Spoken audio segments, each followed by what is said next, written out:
player in 2025. We see having a major impact on the Bills' 2026 season. We're live store, which also lends itself to live input and commentary from the passersby here on Abbott Road. And we go to our live mic for one of our latest comments. What do we got? Hey, Chris, Dan from Youngstown, Ohio. Great to be with you guys today. Sure. I think when you look at this question, it's really easy to pick somebody from the defensive side of the ball because there were so many injuries there.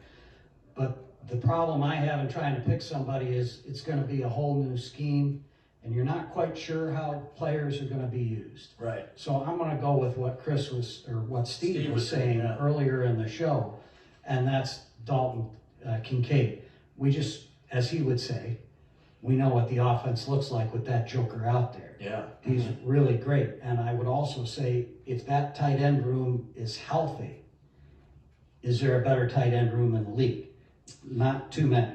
Yeah, I mean, the Chargers tried to beef theirs up with David Njoku to put him in there with Rondé Gadsden and Charlie Kolar, who was a big blocker that came over from Baltimore. But I think we're going to see more and more 2 and 3 tight end sets, because Mike McDaniel's going to use those 3 tight ends to the hilt for the Chargers, which we'll see here in week 3. Very smart take, Dan, from very smart. Because he's agreeing with you, that's why. I think when the Bills can roll 3 healthy tight ends out there, it makes them more difficult to defend everywhere else on the field, including the running game.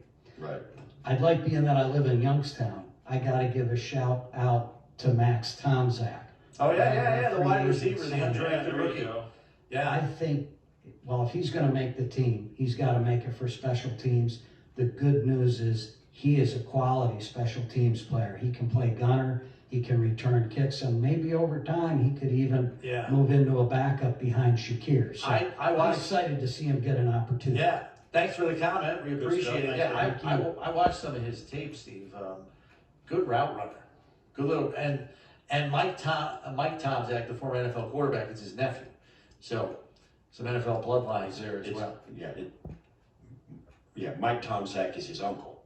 Yes, that. I meant Max is his nephew. Yeah, that's his nephew. Yeah, that's, like I said, there's room for everybody. You just got to figure out a way to carve out a role. Yeah. Special teams is obviously something that I'm familiar with, and a lot of guys aren't ready to do it when they get here.